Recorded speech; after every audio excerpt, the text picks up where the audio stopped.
In the narrow streets of Toxteth, where the Mersey's breath mingles with the smoke of 1,000 chimneys, there are truths that settle like soot upon the soul. The year 1928 brought with it a scandal so profound that the very stones of St. Bartholomew's seemed to weep with shame. Here, beneath the shadow of Liverpool's industrial sprawl, where Catholic devotion runs as deep as the dockyard foundations, a brother and sister dared to call their union divine. The church, that great keeper of moral order, found itself confronted with a blasphemy so intimate, so complete, that silence became its only sanctuary. What follows is not merely the account of two souls lost to desire, but the chronicle of an entire community's complicity in erasure, a testament to the lengths we travel to preserve the fiction of our righteousness. The terraced house at number 47 Granby Street stood no different from its neighbours, save for the peculiar quietude that seemed to emanate from its soot-darkened bricks.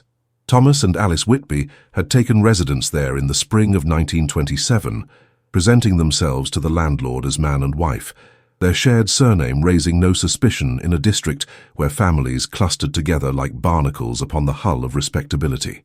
The morning light, filtered through the perpetual haze of coal smoke, cast long shadows across their threshold, shadows that seemed to linger longer than natural law might permit.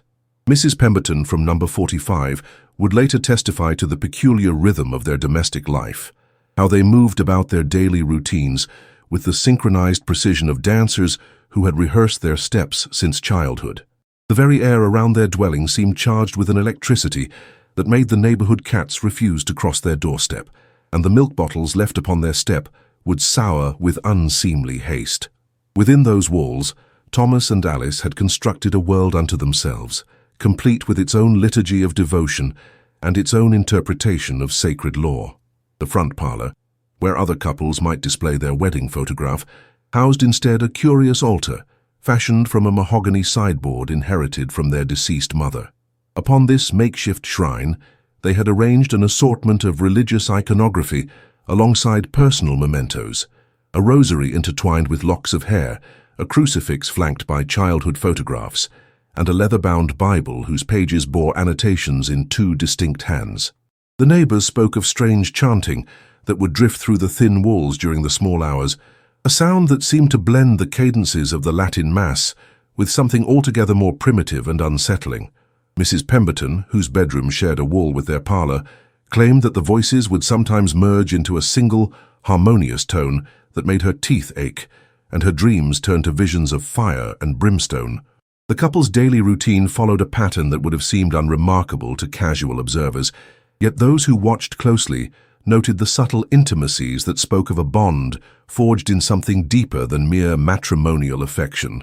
They would emerge each morning at precisely 7 o'clock, Thomas in his docker's clothes and Alice in her factory dress, walking the 3 streets to their respective places of employment with a measured gait that suggested ritual rather than mere necessity. At the Tate and Lyle refinery where Thomas labored, his fellow workers remarked upon his habit of speaking Alice's name like a prayer, invoking her presence during moments of particular strain or difficulty. Alice, who worked the looms at the cotton mill on Park Road, was observed by her supervisor to possess an almost supernatural ability to anticipate mechanical failures, as though she could hear the whispered complaints of the machinery itself. Both carried themselves with a dignity that seemed incongruous with their humble circumstances, as though they were actors playing roles in a drama whose true significance remained hidden from their audience. The first whispers of scandal began not with any overt transgression, but with the gradual recognition that something fundamental was amiss in the Whitby household. Father Samuel Lowen, whose parish of St. Bartholomew's encompassed their street, had initially welcomed the young couple with the benevolent satisfaction of a shepherd gathering new sheep into his flock. Yet as the months progressed, he found himself increasingly troubled by their behavior during Mass, the way they would kneel side by side with an intensity that seemed to transform the very air around them into something thick and charged with meaning. Their responses to the liturgy carried a fervor that bordered on the ecstatic, and more than once, Father Lowen had observed them exchanging glances during the consecration that spoke of shared secrets too profound for ordinary comprehension. The other parishioners began to give them a wide berth, not from any conscious understanding of impropriety, but from an instinctive recognition that they were witnessing something that challenged the very foundations of their moral universe. The truth, when it finally emerged, would do so not through dramatic revelation, but through the slow accumulation of details that, when assembled, formed a picture too terrible to ignore. Mrs. Pemberton's sister, visiting from Birkenhead, happened to mention that she had known the Whitby family before their parents' death, and that Thomas and Alice were not husband and wife, but brother and sister, the sole survivors of a household that had been consumed by typhoid fever in the winter of 1925. This intelligence, shared initially as mere gossip over tea and biscuits, would spread through the neighborhood with the inexorable persistence of damp rot, seeping into every conversation and transforming the Whitby couple from objects of mild curiosity into subjects of horrified fascination. The very foundations of Granby Street seemed to shift beneath the weight of this revelation, as though the earth itself recoiled from the knowledge of what had been permitted to flourish in its midst. Yet even as the whispers grew to murmurs and the murmurs to open speculation, there remained those who chose to see nothing, to hear nothing, to know nothing of the scandal that was unfolding in their midst. The landlord continued to collect his rent, the shopkeepers continued to serve them with professional courtesy, and Father Lowen continued to offer them communion, each participant in this conspiracy of silence finding their own reasons to preserve the fiction that all was well in the house at number 47. For to acknowledge the truth would be to admit that they had all been complicit in its concealment, that their community had harbored a blasphemy so profound that it called into question the very nature of their moral authority. The fog that rolled in from the Mersey each evening seemed to carry with it the weight of their collective guilt, settling upon the rooftops of Toxteth like a shroud woven from unspoken truths and willful blindness. Father Samuel Lowen had served the parish of St. Bartholomew's for 37 years, long enough to have heard every conceivable variation of human frailty whispered through the latticed screen of his confessional booth. His weathered hands, stained with decades of incense and holy oil, had blessed countless unions and administered last rites to generations of the faithful, yet nothing in his extensive experience had prepared him for the burden that Thomas and Alice Whitby would place upon his conscience. The confessional itself, carved from Irish oak and installed during the church's construction in 1847, seemed to absorb the weight of secrets like a sponge draws water, its dark wood growing ever more somber with each revelation of human weakness. On the evening of October the 15th, 1928, as the autumn rain drummed against the stained glass windows depicting the martyrdom of St. Bartholomew, Father Lowen would receive a confession that would challenge not only his understanding of divine law, but his very faith in the possibility of redemption. Thomas Whitby had approached the confessional with the measured gait of a man walking to his execution, his footsteps echoing through the empty nave, with a resonance that seemed to penetrate the very stones of the church's foundation. Father Lowen, settling into his familiar position behind the screen, had initially assumed that he was about to hear the routine catalogue of minor transgressions that characterized the spiritual lives of his working-class parishioners, perhaps a confession of anger towards a foreman, or the theft of a few shillings from a wife's housekeeping money. Instead, Thomas's voice, when it finally emerged from the shadows, carried with it a quality of desperate sincerity that immediately commanded the priest's full attention. "Bless me, Father, for I have sinned," the young man began, his words following the familiar formula, yet somehow investing it with a gravity that made the very air within the confessional seem to thicken with anticipation. The pause that followed stretched on for what seemed an eternity, filled only with the sound of Thomas's labored breathing and the distant rumble of thunder from the storm that was gathering over the Mersey. When Thomas finally found the courage to speak, his confession unfolded like a map of moral territory that Father Lowen had never imagined could exist within the boundaries of human experience. The young man spoke of a love that had begun in childhood innocence, but had gradually transformed into something that defied every precept of Christian teaching, a bond that he and his sister had convinced themselves was not merely permissible, but divinely ordained. He described their courtship in terms that would have been appropriate for any young couple, yet the very familiarity of his language served only to heighten the horror of what he was revealing.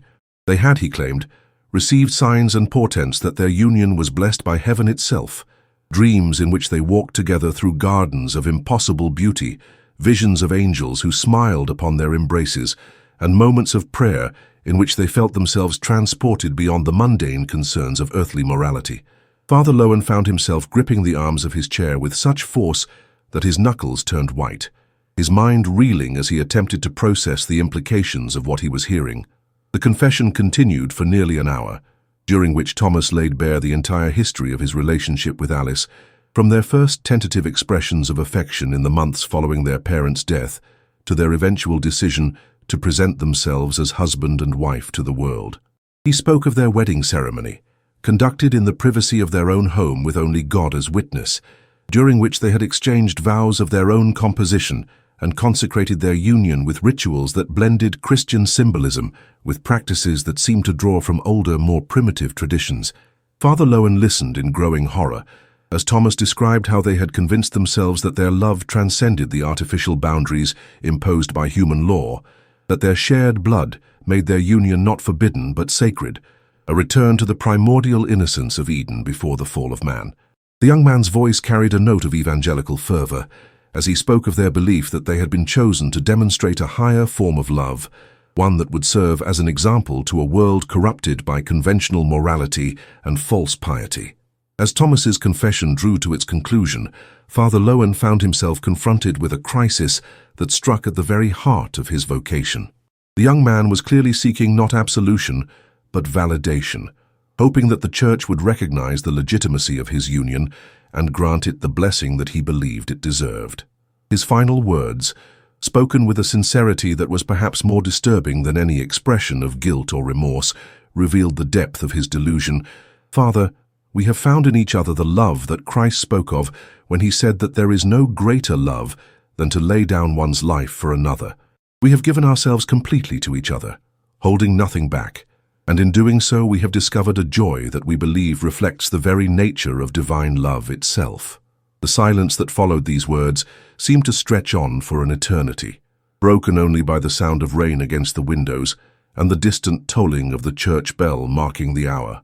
Father Lowen, his throat dry and his hands trembling, struggled to find words that could adequately respond to such a profound perversion of Christian teaching. The priest's response, when it finally came, was delivered in a voice that seemed to emerge from the depths of his soul, weighted with the authority of centuries of church doctrine, yet tinged with a compassion that spoke to his genuine concern for the spiritual welfare of his parishioner. He spoke of the sacred nature of marriage as ordained by God, of the clear prohibitions against incestuous relationships found throughout Scripture, and of the necessity of repentance and separation if Thomas hoped to find salvation. Yet even as he delivered these words, Father Lowen could sense that they were falling upon deaf ears, that Thomas had so thoroughly convinced himself of the righteousness of his cause that no amount of theological argument could penetrate the fortress of his delusion. The young man listened in respectful silence, but when he finally spoke, it was only to thank the priest for his time and to express his hope that the Church would eventually come to understand the true nature of his and Alice's love. As Thomas's footsteps faded into the darkness of the nave, Father Lowen remained in his confessional, his head buried in his hands, wrestling with the knowledge that he had just encountered a form of evil so subtle and so complete that it had convinced its victims that they were agents of divine will.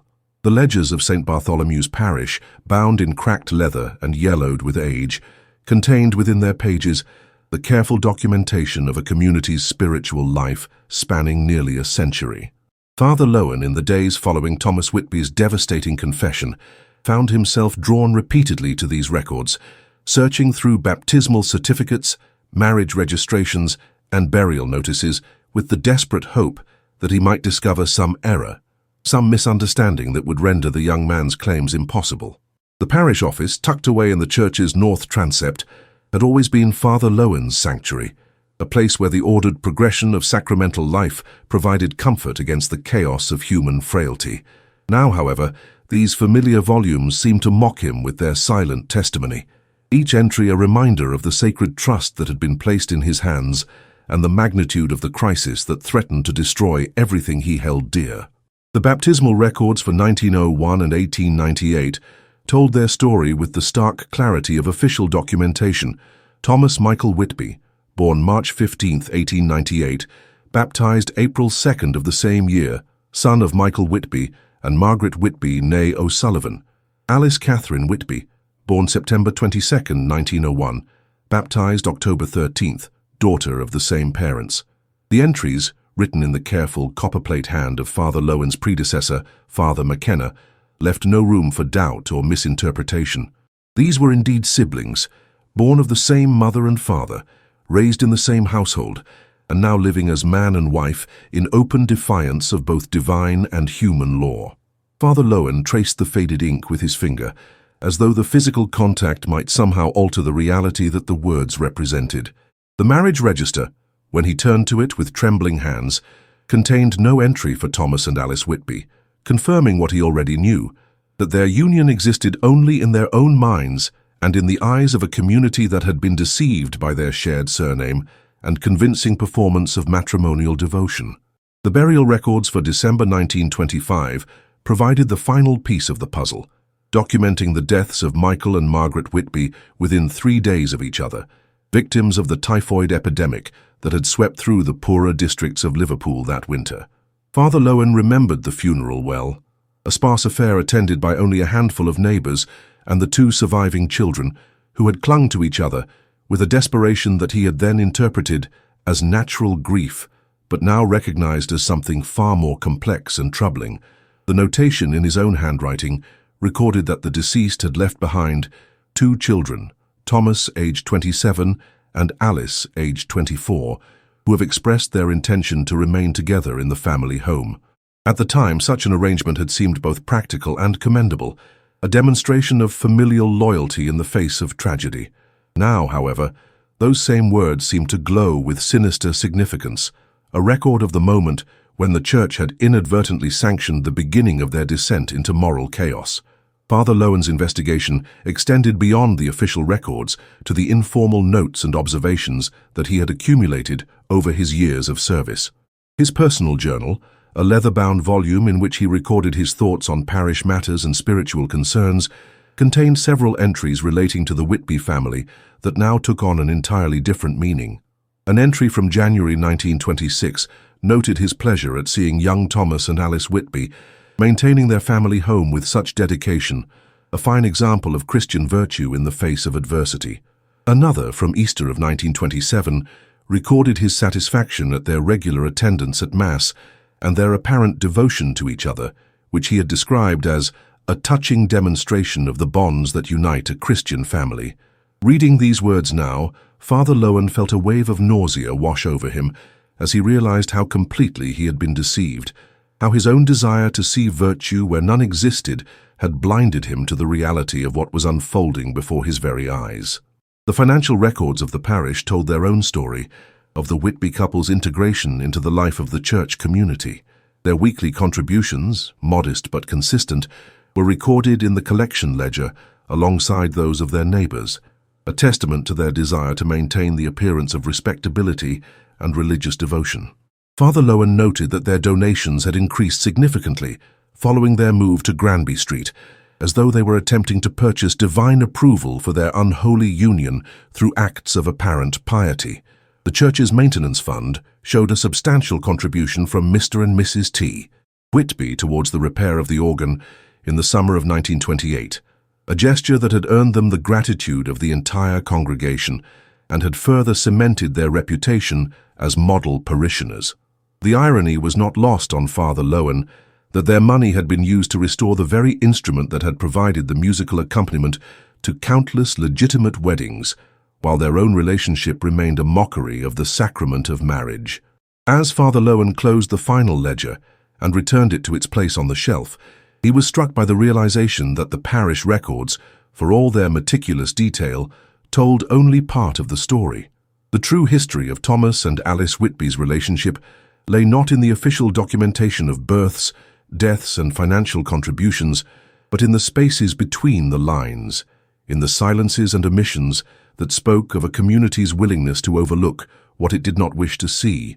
The records showed a church that had welcomed them, blessed them, and accepted their offerings, all while remaining willfully blind to the fundamental corruption that lay at the heart of their domestic arrangement. Father Lowen understood now that he faced not merely a crisis of individual morality, but a systemic failure of pastoral care, a breakdown in the very mechanisms that were supposed to protect the faithful from such spiritual contamination.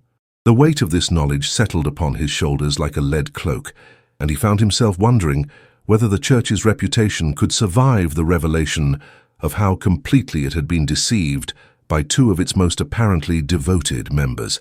The streets of Toxteth had always been a place where survival depended upon a careful balance between curiosity and discretion, where the ability to see without observing and hear without listening was as essential as the weekly wage packet. Mrs. Pemberton, whose terraced house at number 45 Granby Street shared a wall with the Whitby residence, had perfected this delicate art over her 63 years of life, learning to navigate the treacherous waters of neighborhood gossip with the skill of a seasoned mariner. Yet the knowledge that had been thrust upon her regarding the true nature of Thomas and Alice's relationship had tested even her considerable capacity for willful blindness, forcing her to confront the uncomfortable reality that she had been complicit in maintaining a fiction that violated every principle of Christian morality. The thin walls that separated her modest parlor from theirs had become a conduit for secrets that she wished she had never been forced to hear, transforming her own home into a repository of knowledge that felt like a burden too heavy to bear. The revelation of the Whitby siblings' true relationship had spread through the neighborhood with the inexorable persistence of smoke from a coal fire, seeping into every conversation and coloring every interaction with its toxic presence. Mrs. Pemberton found herself at the center of this spreading contamination, her position as the couple's immediate neighbor, making her the primary source of intelligence for those who sought to understand the full extent of the scandal. She spoke in hushed tones of the sounds that had drifted through the walls during the long winter nights, not merely the expected noises of domestic life, but something more intimate and disturbing that had made her pull her blankets over her head and pray for the dawn to come quickly. The other women of the street would gather in her kitchen during the afternoon hours, ostensibly for tea and conversation, but in reality to extract every detail of what she had witnessed, their faces bearing expressions of horrified fascination that spoke to the darker aspects of human nature. Mr. Jameson, the shopkeeper whose establishment on the corner of Granby Street and Park Road had served the neighborhood for over 20 years, found himself in the uncomfortable position of having to decide whether to continue serving customers whose very presence in his shop had become a source of moral contamination. His wife, a devout Catholic who had initially praised the young couple for their apparent devotion to each other, now refused to speak their names aloud, referring to them only as those people when circumstances forced her to acknowledge their existence. The shop itself, once a hub of community life where neighbors would gather to exchange news and gossip, had become a place of uncomfortable silences and meaningful glances, as though the very air had been poisoned by the knowledge of what was transpiring just a few doors away. Mr. Jameson noted that other customers would time their visits to avoid encountering Thomas and Alice, creating an elaborate choreography of avoidance that spoke to the community's collective desire to maintain the fiction that they could somehow remain untainted by association. The children of the neighborhood, with their uncanny ability to sense adult discomfort, even when they could not understand its source, had begun to exhibit strange behaviors that reflected the tension that permeated their community.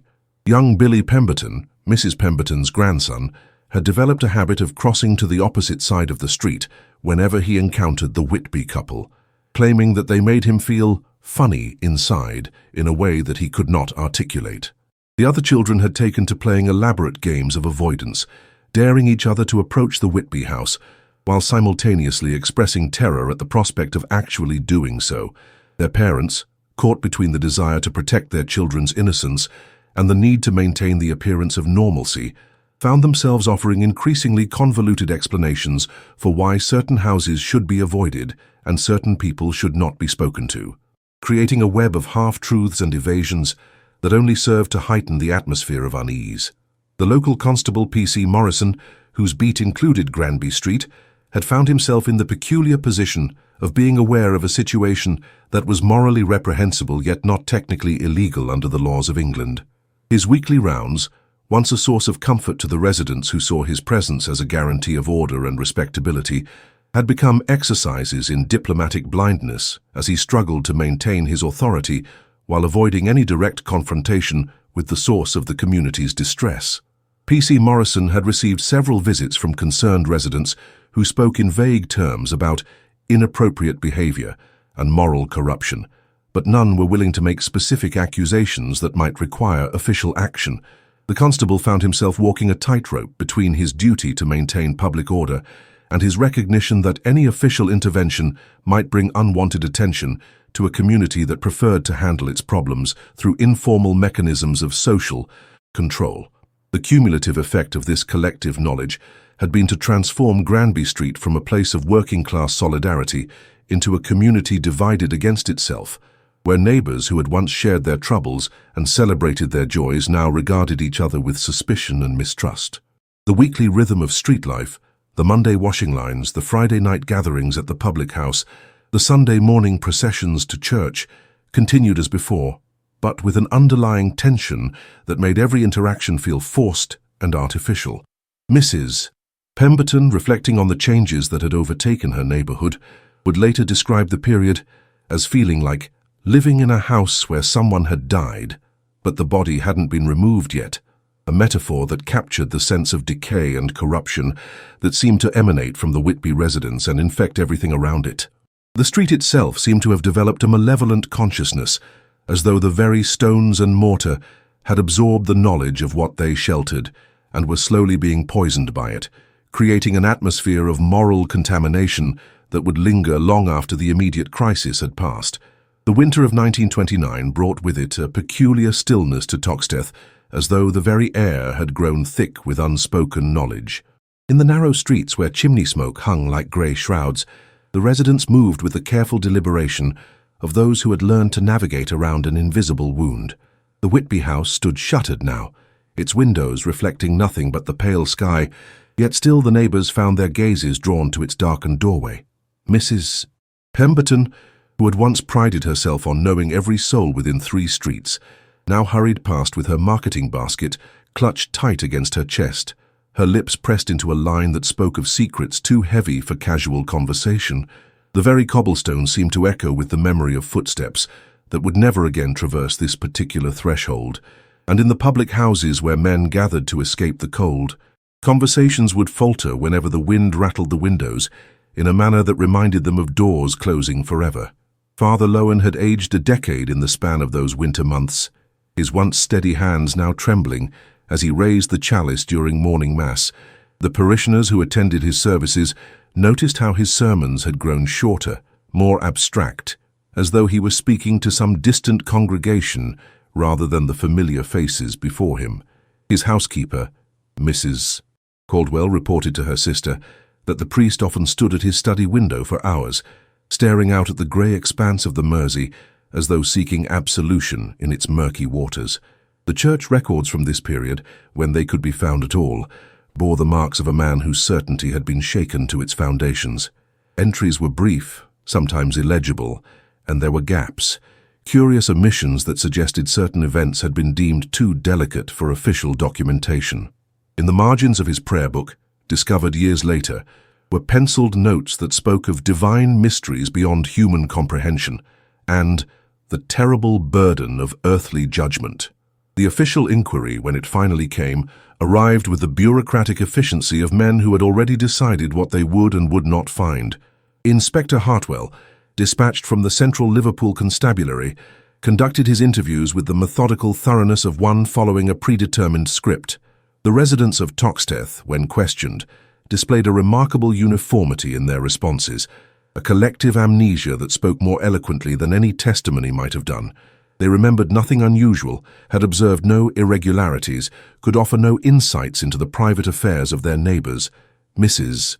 Pemberton, when pressed about her earlier observations, claimed that the winter fog had made it difficult to see clearly, that perhaps she had been mistaken about what she thought she had witnessed. The inspector's notes, preserved in the constabulary files, recorded these responses with the dry precision of a man who understood that some truths were not meant to be officially acknowledged. Thomas and Alice had vanished as completely as though the earth had opened to swallow them, leaving behind only the echo of their presence and the lingering question of what constitutes the boundaries of acceptable love. Their few possessions had been quietly removed by distant relatives who spoke in hushed tones of family shame and the necessity of moving forward.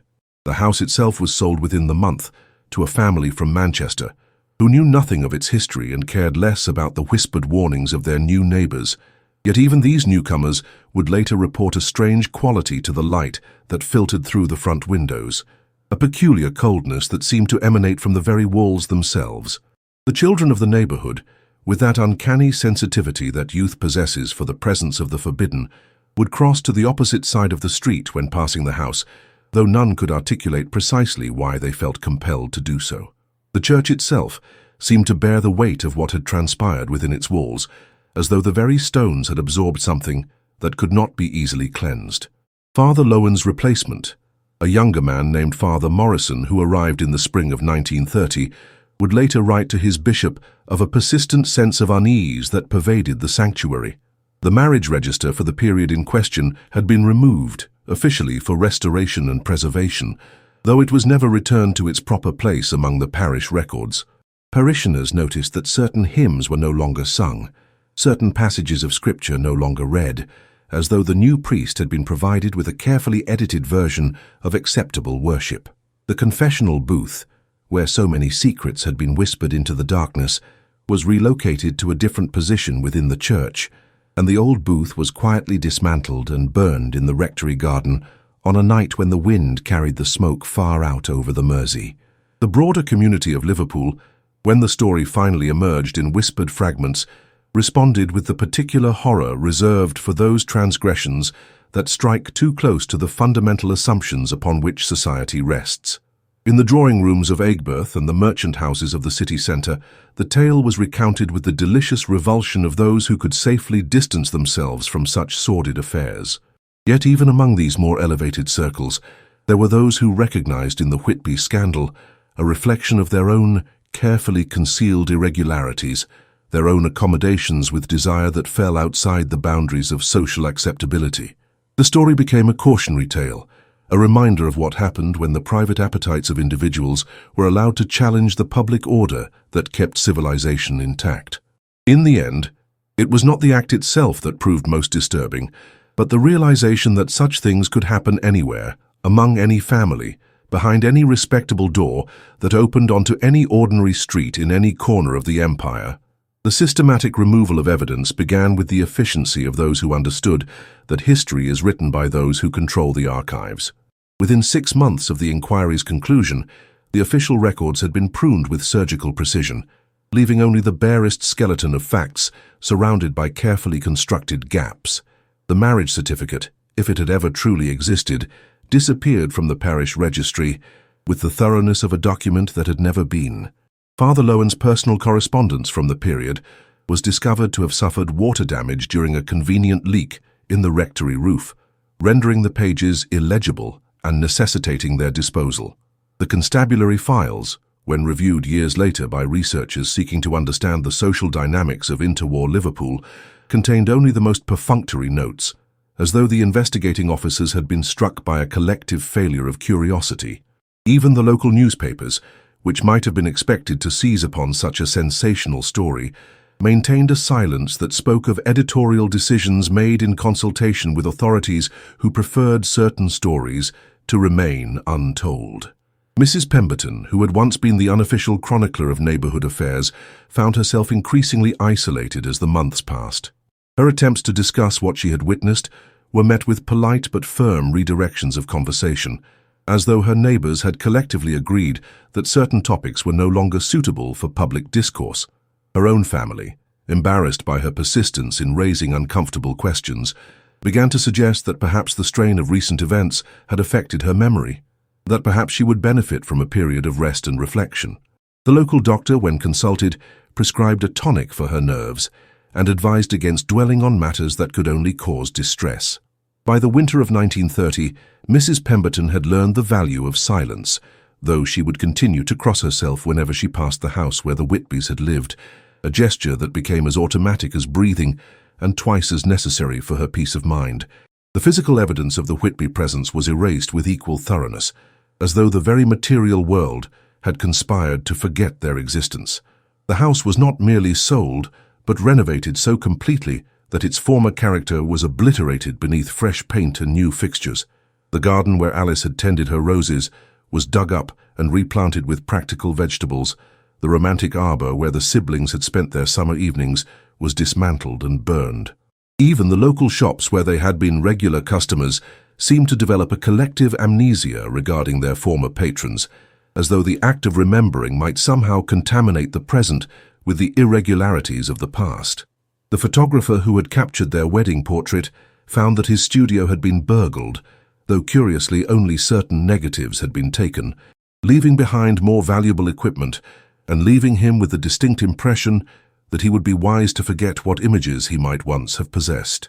Father Morrison, the priest who had inherited this carefully sanitized parish, discovered that his predecessor had left behind more than the usual challenges of a new appointment. The congregation, while outwardly welcoming, maintained a reserve that suggested shared knowledge from which he was deliberately excluded. His attempts to understand the recent history of his parish were met with vague references to difficulties and unfortunate circumstances that were never elaborated upon. The church records, when he attempted to review them for continuity, revealed curious gaps and inconsistencies that suggested significant events had been deliberately omitted. His requests for clarification from the diocesan authorities were answered with gentle but firm suggestions that he focus on the future rather than dwelling on the past, that his energies would be better spent in building new relationships rather than excavating old troubles. The broader institutional response revealed the sophisticated machinery that existed for managing threats to social order, a network of quiet communications and understood protocols that operated beneath the surface of official procedures.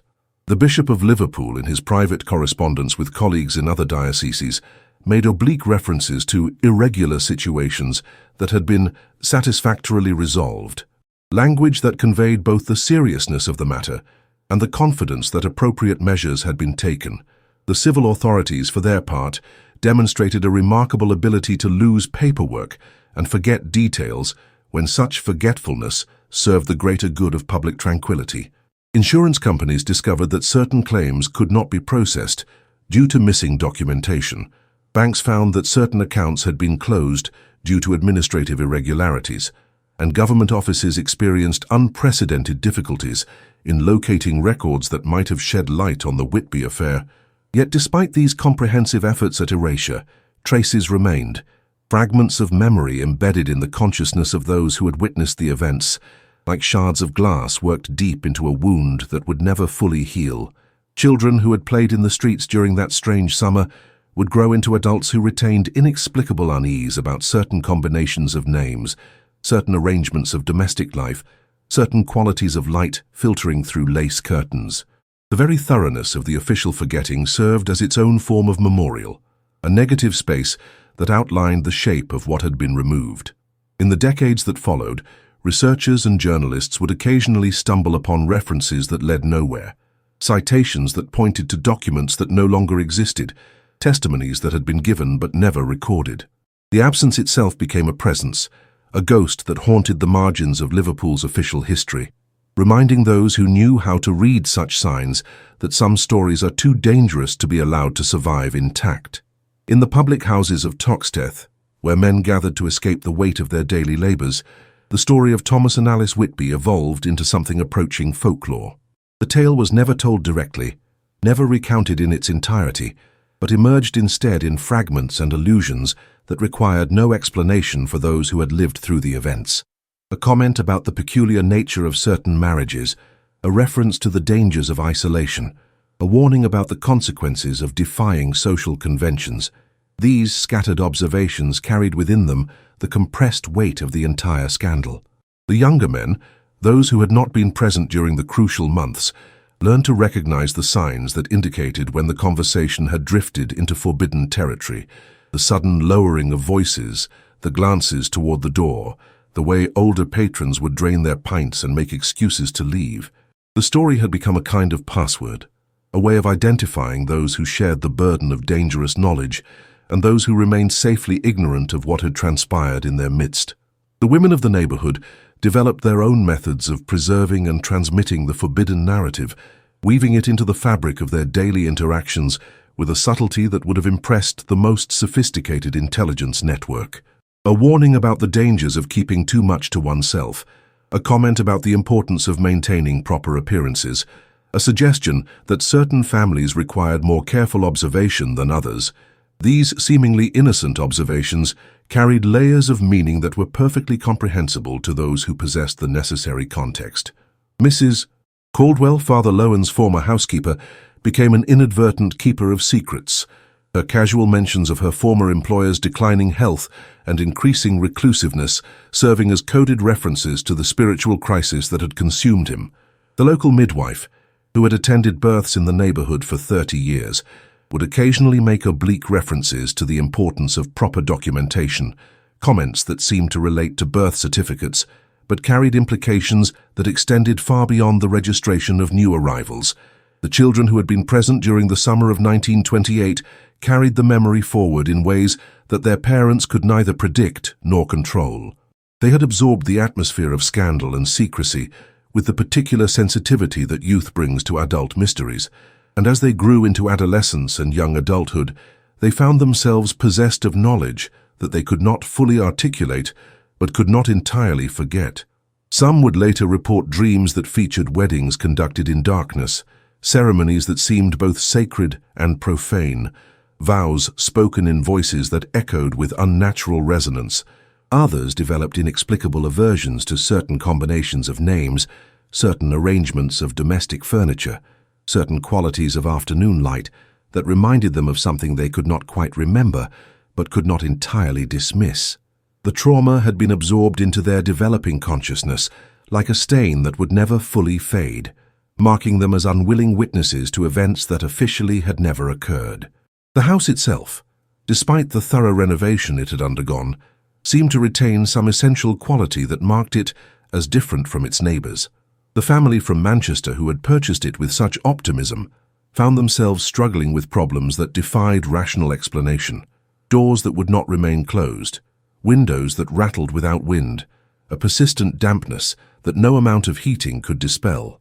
Their children, who had no knowledge of the house's history, complained of bad dreams and refused to play in certain rooms, particularly the front parlor where the wedding ceremony was said to have taken place.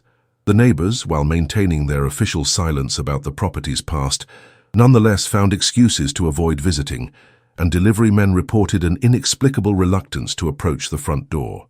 By 1932, the Manchester family had quietly departed, selling the house at a loss to a landlord who converted it into flats for transient workers who were unlikely to remain long enough to develop uncomfortable questions about their temporary accommodation. Father Morrison, despite his best efforts to focus on the future rather than the past, found himself increasingly drawn into the web of half-remembered secrets that surrounded his parish. His sermons, while carefully orthodox in their content, began to take on themes that seemed to address unspoken concerns: the nature of divine forgiveness, the boundaries of human understanding, the terrible responsibility that comes with knowledge of others' sins.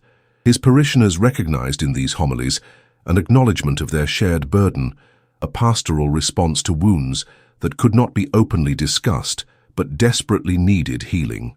The confessional, relocated though it was, continued to receive whispered fragments of the story from penitents who sought absolution for their silence, their complicity, their failure to act when action might have prevented tragedy. Father Morrison learned to offer comfort for sins that were never fully articulated, to provide guidance for moral dilemmas that could not be explicitly described, to serve as shepherd to a flock that had been marked by experiences that lay beyond the boundaries of conventional pastoral care. The broader community of Liverpool, as the years passed, developed its own relationship with the Whitby scandal, incorporating it into the city's unofficial mythology, alongside other stories of transgression and concealment that had shaped the character of the place. In the merchant houses and professional offices where respectable society conducted its business, the tale served as a reminder of the fragility of social order, the constant vigilance required to maintain the boundaries between acceptable and unacceptable behavior. The story became a cautionary tale told in whispers at dinner parties, a reminder that even the most respectable families might harbor secrets that could destroy not only themselves, but the entire fabric of community trust.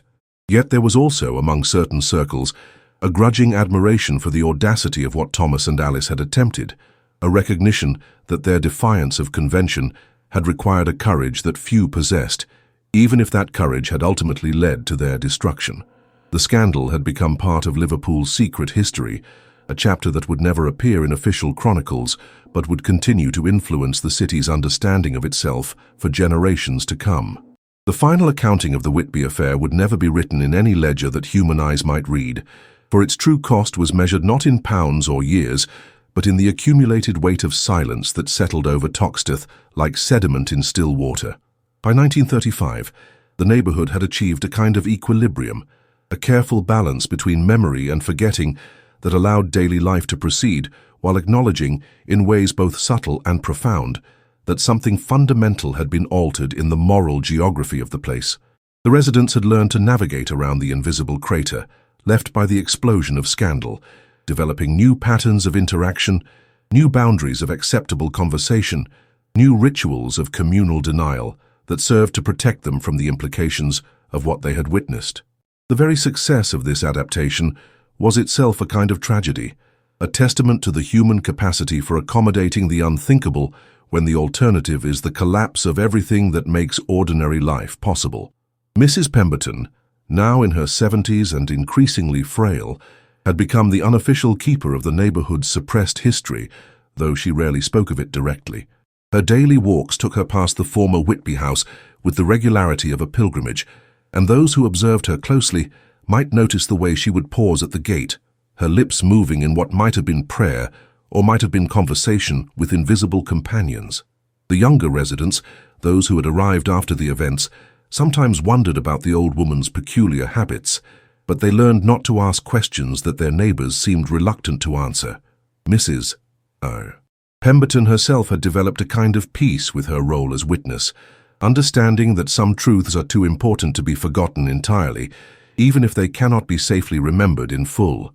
Her presence served as a living memorial to events that had been officially erased, a reminder that history continues to exist, even when it has been excised from the official record. The house had changed hands twice more since the departure of the Manchester family, each new occupancy lasting only a few years before the residents found reasons to move elsewhere.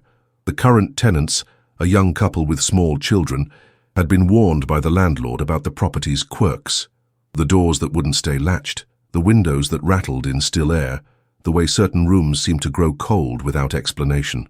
They had accepted these inconveniences as the price of affordable accommodation in a desirable neighborhood, not understanding that they were living within the echo of a love that had defied every convention of their society.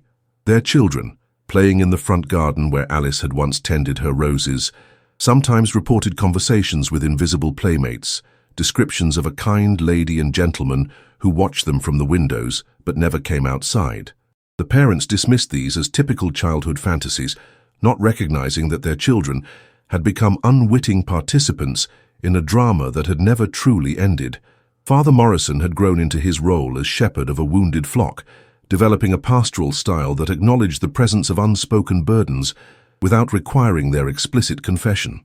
His sermons had evolved into masterpieces of theological diplomacy, addressing questions of love, duty, and divine judgment in ways that offered comfort to those who carried the weight of dangerous knowledge while remaining safely abstract for those who had been spared such burdens.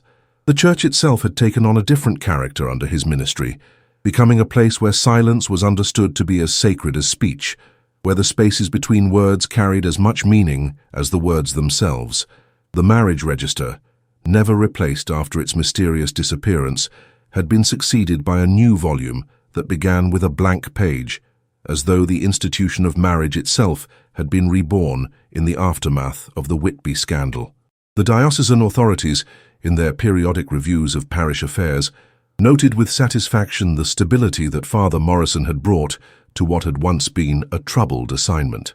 The reports filed with the Bishop of Liverpool spoke of a congregation that had learned the value of discretion, a community that understood the importance of maintaining proper boundaries between public and private life. What these official assessments failed to capture was the cost of this stability, the way an entire neighborhood had been forced to accommodate the presence of a secret that could never be fully acknowledged or entirely forgotten. The success of the cover-up had required the complicity of hundreds of individuals, each of whom had been forced to choose between truth and tranquility, between justice and peace. The choice they had made was understandable, perhaps even necessary, but it had left them all marked by the knowledge of their own capacity for moral compromise. In the end, the story of Thomas and Alice Whitby became something more than a scandal or a tragedy. It became a meditation on the nature of love itself, on the terrible power of desire to transcend the boundaries that society erects to contain it. Their brief, impossible marriage had challenged every assumption about the proper ordering of human relationships, forcing their community to confront questions that had no comfortable answers.